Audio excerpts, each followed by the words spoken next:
గురు సుభాష్ పత్రిజీకి ఆత్మ ప్రణామాలండి. నా పేరు ప్రభావతి, మాది చిత్తూరు అండి. చిన్నప్పటి నుంచి నాకు చాలా భక్తి ఉండేది. తర్వాత మేము 14 సంవత్సరాలు ఇస్కాన్ డివోటీస్ అండి మేము. మెడలో తులసిమాల, చేతిలో జపమాల, తర్వాత తిలకము. ఇస్కాన్ వాళ్ళు ఎలా డ్రెస్ చేస్తారో ఆ విధంగా ఉండేదండి మా డ్రెస్ కోడ్ అంతా. ఇంట్లో రాధా గోవిందులకే మేము భజనలు చేసేవాళ్ళము. 16 మాలలు జపం చేసేవాళ్ళమండి. ఎంత కష్టం అంటే 16 మాలలు జపం చేస్తూ రాధా గోవిందులకి భజనలు చేస్తూ, వాళ్ళని అలంకరిస్తూ, వాళ్ళకు డ్రెస్సులు చేంజ్ చేస్తూ, అభిషేకాలు చేస్తూ, ఇంత అంత కాదండి, చాలా వరకు ఆనందంగా కష్టపడ్డామండి. అదొక ఆనందం అనమాట అది. ఆ ఆనందంలో మేము అసలు మాకంటే ఇంకా భూమి మీద అదృష్టవంతులు లేరు అనే భావనలో ఉండేవాళ్ళము.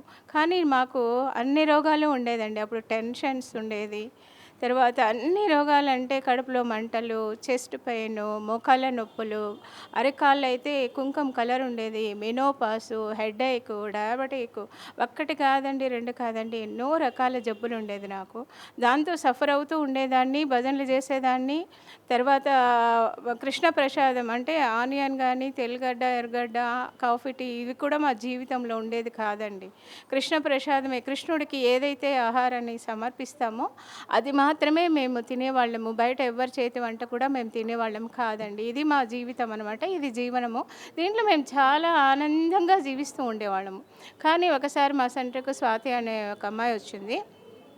వస్తే అమ్మాయి చెప్పింది, ఆంటీ ఇక్కడ ఇది మెడిటేషన్ సెంటర్ పెట్టారు, మీరు వెళ్ళండి, నాకు ఈస్నోఫిలియా ఉండింది, ఇప్పుడు ధ్యానంలో వెళ్ళిన తర్వాత నాకు మొత్తం క్యూర్ అయిపోయింది, మీరు కూడా వెళ్ళండి, మీకు డయాబెటిక్ ఉంది కదా అని చెప్పారు. అంతకుముందే సెంటర్ పెట్టిన వాళ్ళు రాధిక మేడం నన్ను ఒక 2 నెలల ముందర వచ్చి వాళ్ళు పిలిచారు. మేడం ఇట్లా సెంటర్ పెడుతున్నాము, మీరు రండి అనేసి ఒక పాంప్లెట్ కూడా నాకు ఇచ్చారనమాట. అప్పుడు నేను చెప్పాను, ఈ కృష్ణ భక్తిలో మేము ఎంతో దూరం ప్రయాణం చేసేస్తున్నామండి, మళ్ళా ఇక్కడ మేము ధ్యానానికి వచ్చేది లేదండి అని చెప్పాననమాట. చెప్తే తనేమో వెళ్ళిపోయినారు. మళ్ళీ 2 నెలల తర్వాత ఈ అమ్మాయి చెప్పడం ద్వారా నేను అక్కడికి వెళ్తే వాళ్ళే అనమాట, నేను 2 నెలల ముందర మిమ్మల్ని ఆహ్వానిస్తే మీరు ఇప్పుడు వస్తున్నారా, పోనీలే ఇప్పుడైనా వచ్చారు కదా అని చెప్పేసి అన్నారు. నాకు ఇట్లా షుగర్ ఉంది, నేను ఎన్ని గంటలు ధ్యానం చేయాలా ఏంటి అని అడిగితే, రోజుకు 4 గంటలు మీరు ధ్యానం చేయాలి, 21 రోజు చూడండి అని చెప్పేసి అన్నారనమాట. నేను ప్రతిరోజు 4 అవర్స్ అక్కడే సెంటర్లో మార్నింగ్ 6 to 10 వరకు కూర్చొని ఒకే సిట్టింగ్లో 4 అవర్స్ ధ్యానం చేసి వచ్చేస్తూ ఉన్నానండి. నాకు విపరీతమైన హెడేక్ ఉండేది. షుగర్ అప్ అండ్ డౌన్స్ ఉన్నప్పుడు ఎప్పుడూ హెడేక్ ఉండేది నాకు. అలాంటిది 3 డేస్‌కంతా నాకు ఫస్ట్ తలనొప్పి వెళ్ళిపోయిందనమాట. అంటే నేను ఈ ధ్యానంలో తలనొప్పి వెళ్ళిపోయిందని నేను ఎప్పుడు ఎక్స్‌పెక్ట్ చేయలేదు.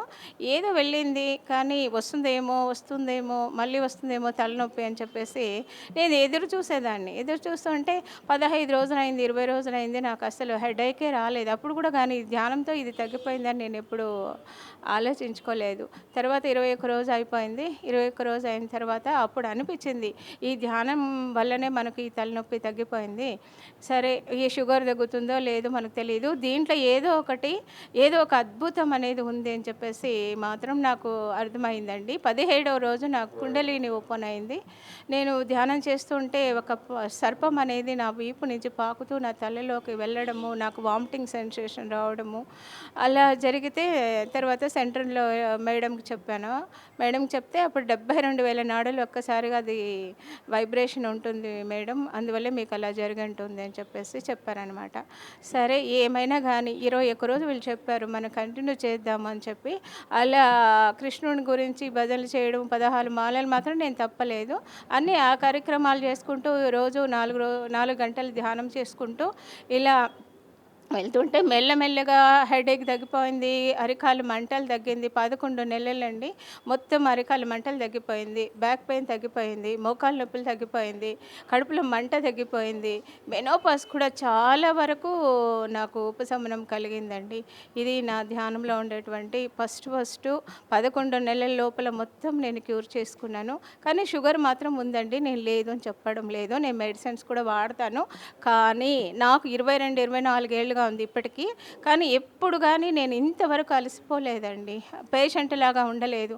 నా ఇన్నర్ గూడా ఎలా ఉంటుందంటే, ఒక 18 సంవత్సరాల అమ్మాయి ఎలా ఇన్నర్‌లో ఎనర్జీ ఎలా ఉంటుందో, ఆ విధంగానే ఈ రోజుటికి కూడా నేను అంత ఎనర్జీతో ఉంటాను. నేనేదో చిన్న అమ్మాయిననే ఫీలింగ్‌తోనే ఉంటాను ఈరోజు. ఈ వయసు పైకి కనిపించినా నాకు లోపల మాత్రము చిన్న అమ్మాయి 18, 17 సంవత్సరాల అమ్మాయిలాగే ఉంటానండి నేను. ఇదంతా ఒక ధ్యాన మహిమ అండి. తర్వాత ఒక 16 సంవత్సరం అండి, 2016లో ఏమైందంటే, నన్ను ఆవు తోసేసిందండి. ఆవు తోస్తే చెయ్యి విరిగిపోయింది. ఈ చెయ్యి విరిగిపోయింది. బ్రెస్టు విరిగిపోయి వేలాడుతా ఉండిందనమాట. వేలాడుతుంటే మరుసటి రోజు మేము చైనా మరుసటి రోజు మార్నింగ్ మా చైనా ప్రయాణం ఉన్నింది. సరే అనేసి ఇంకా ఆవు తోసి చెయ్యి విరిగిపోయింది. డాక్టర్ దగ్గరికెళ్ళినాము. నైట్ 8:30కి వెళ్తే ఆయన లేదు, బ్రేక్ అయిపోయింది, వేలాడుతా ఉంది, రాడేసి ఆపరేషన్ చేయాలి. లేదు అనంటే మీరు 3 నెలలు కట్టులో ఉండాలి. ఈ రెండే మీకు, ఇంకా వేరే ఏది లేదు. మీరేమో చైనా వెళ్తున్నాము అన్నారు కదా, ఇది ఇప్పుడు జరగదు అని చెప్పేశారు.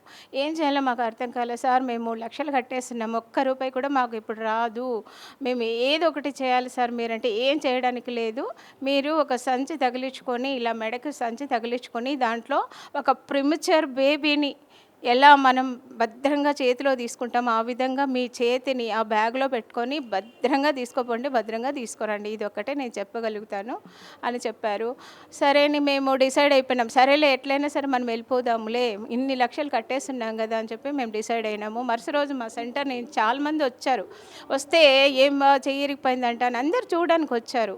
వచ్చి ఇట్లా వెళ్తున్నావా అంటే, అవును నేను వెళ్తా ఉన్నాను అని చెప్పాననమాట.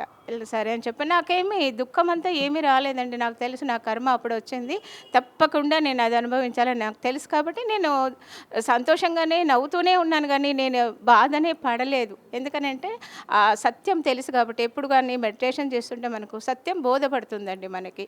ఎందుకనంటే దుఃఖాన్ని కూడా మనము సంతోషంగా స్వీకరిస్తాం కాబట్టి మన కంట్లో నీళ్ళు రాదు, దుఃఖము రాదు. సరే మీరు వెళ్తున్నారా అని అడిగారు సెంటర్ వాళ్ళు. అవును నేను వెళ్తున్నాను. అందరు 2 చేతులు ఊగించుకొని వెళ్తారు, నేను ఒక్క చెయ్యి ఊగించుకొని వెళ్తానని చెప్పేసి చైనా వెళ్ళిపోయానండి. వెళ్తే చాలా నొప్పి ఉంది, భరిస్తూ ఉన్నాను. అక్కడ ఫస్ట్ రోజు బుద్ధా టెంపుల్కి వెళ్ళామండి. బుద్ధా టెంపుల్కి వెళ్తే అక్కడ వచ్చేసిందండి నాకు దుఃఖము. ఆయన్ని చూడంగానే మన తండ్రిని చూస్తే ఒక ఆపదలో ఒక దుఃఖం వస్తుంది చూడండి, అలాంటి దుఃఖం వచ్చింది. అక్కడ 1 అవర్ కూర్చొని ధ్యానం చేశాను. స్వామి బుద్ధ భగవాన్, ఈరోజు నాకు ఇలా జరిగింది, నేను జరిగిన దానికి బాధపడలేదు, కానీ ముందైనా వచ్చిండొచ్చు, వెనకైనా వచ్చిండొచ్చు కదా స్వామి, ఇప్పుడే రావాలా? అందరు చూడు ఎంత ఎంజాయ్ చేస్తున్నారు, నేను చూడు ఎలా ఉన్నానో. కానీ కట్టు అంటున్నారు, తర్వాత ఆపరేషను అంటున్నారు, ఆడేసి ఆపరేషన్ అంటున్నారు. ఈ 2 నేను చేసుకోను.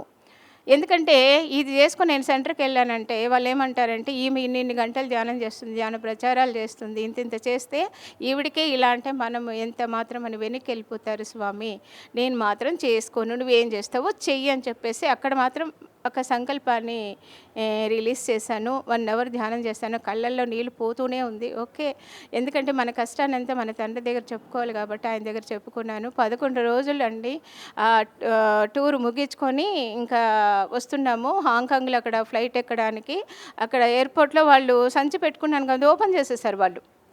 నేను చెప్తుంటే కూడా వాళ్ళు ఓపెన్ చేసేసి కళ్ళు మూసేసుకున్నారు. ఎందుకంటే ఈ చెయ్యి వేలాడుతుంది, అట్లా పడిపోయింది సంచిలో నుంచి, వాళ్ళే కళ్ళు మూసుకున్నారు.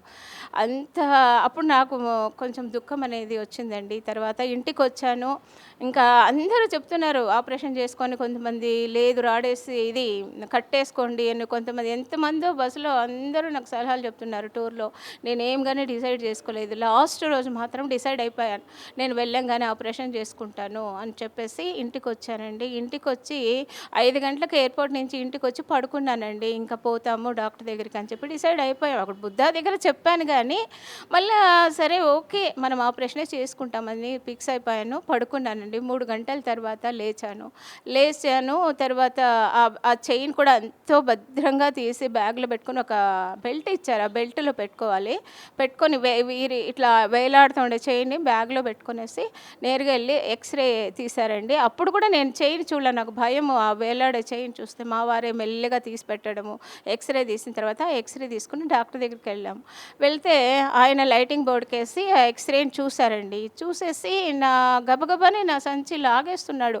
ఏంటి ఈ డాక్టర్ ఇలా లాగేస్తున్నా, చెయ్యి కింద పడిపోతుంది కదా అని చెప్పి నేను ఆయన్ని తిట్టుకుంటూనే ఉన్నాను మనసులో. తిప్పమన్నాడు చెయ్యిని. తిప్పితే ఇలా ఉందండి. ఇప్పుడు ఎలా చెయ్యి ఉందో ఆ విధంగా ఉందనమాట. నాకు ఎంత సంతోషం అంటే అంత సంతోషం. డాక్టర్ అయితే మిరాకిల్ ఇదంతా. అంటే ఆ డాక్టర్‌కి ఎప్పుడు చెప్పేదాన్ని, సార్ ఇలా మెడిటేషన్ చేయండి సార్, వచ్చిన వాళ్ళకి మెడిటేషన్ చేయమని చెప్పండి సార్, వాళ్ళు తొందరగా, ఆయన ఆర్థోపెడిక్ డాక్టరు. చెప్పండి సార్ అని ఎప్పుడు ఆయనకి చెప్పేదాన్ని. అప్పుడు ఆయన నమ్మాడు. చిత్తూరులో ఆయన చాలా ఫేమస్ అనమాట. ఆయన అప్పుడు నమ్మాడు. ఈ ధ్యానంలో ఇంత ఉందా అని చెప్పి. తర్వాత ఒక టాబ్లెట్ లేదు, ఒక ఆయింట్మెంట్ లేదు, ఏమి లేదు. నీకు ఇంకేమి అవసరం లేదమ్మా, అంతా అతుక్కుపోయేసింది చూడండి. తిప్పితే చెయ్యి మామూలుగానే ఉందండి. మళ్ళీ ఆ రోజు రాత్రి మెడిటేషన్‌లో కూర్చొని అడిగాను, మాస్టర్స్ నాకు ఈ చెయ్యి అతుక్కోవడానికి ఎవరు, ఏ మాస్టర్ హెల్ప్ చేశారో నాకు తెలుసుకోవాలని ఉందని చెప్పి ఆ రోజు నైటు 3 అవర్స్ ధ్యానంలో కూర్చుంటే ఇన్నర్ నుంచి astral surgery, astral surgery, astral surgery, astral surgery అని పోతూనే ఉందనమాట. నాకు ఎక్కడో కొండల్లో ఎక్కడో వినిపించినట్లు ఉందనమాట ఇన్నర్ లోపల. తర్వాత స్పష్టంగా నాకు నా చెవులకు వినపడింది. ఏంటంటే యాస్ట్రల్ సర్జరీ అని వినపడింది. తర్వాత బోన్ చూపించారండి. లోపల ఉండి వైట్ బోన్ మీద చుట్టూ ఇలా చుక్కలు పెట్టారనమాట. అంటే బట్టని రఫ్ చేస్తే ఎలాంటి డిజైన్ వస్తుందో ఇలా ఇలా వచ్చిందనమాట ఆ డిజైన్ అనమాట. అది చూపించారు నాకు. ఆ వైట్ బోన్ మీద నల్లటి చుక్కలు, అది కుట్లనమాట వాళ్ళ దృష్టిలో. అలా రఫ్ చేసినట్లు ఆ చుక్కలు కనిపించింది. యాస్ట్రల్ సర్జరీ అని చెప్పి నాకు చూపించారండి. అది తెలుసుకున్నానండి నేను. ఎంత అద్భుతము! ఎంత మిరాకిల్ అంటే నాకు లేసి డాన్స్ చేయాలని అంత హ్యాపీగా అయిపోయిందండి. ఎందుకనంటే ఇప్పుడు డయాబెటిక్ ఉండే వాళ్ళకి హాస్పిటల్ అడ్మిషన్ అయితే అడుగడుగు సూదులు గుచ్చుకోవడము, బ్లడ్ తీయడము, ఇవన్నీ నాకు భయం అండి. ఇప్పుడు కూడా నాకు ఎప్పుడైతే నేను ధ్యానంలో వచ్చినానో, ఇప్పుడు నాకు డయాబెటిక్ ఉన్నా కానీ నేను బ్లడ్ టెస్ట్ అంతా నేను చేయనండి. ఏదో ఒకరోజు ఒక 10 నెలలకో, ఒక 9 నెలలకో వెళ్ళి ఊరికే ఎంత ఉంది ఏమనేసి చెక్ చేసుకుంటాను. అంతేగాని ప్రతి నెల వెళ్ళి నేను బ్లడ్ టెస్ట్ మాత్రం ఎట్టి పరిస్థితుల్లో నేను చేసుకోనండి. నేను ఐ యామ్ హ్యాపీ. మీరందరూ కూడా ధ్యానం చేయండి. అందరూ హ్యాపీగా ఉండండి. అందరూ ఆనందంగా ఉండండి. అందరూ ఆరోగ్యంగా ఉండండి. Thank you. Thank you.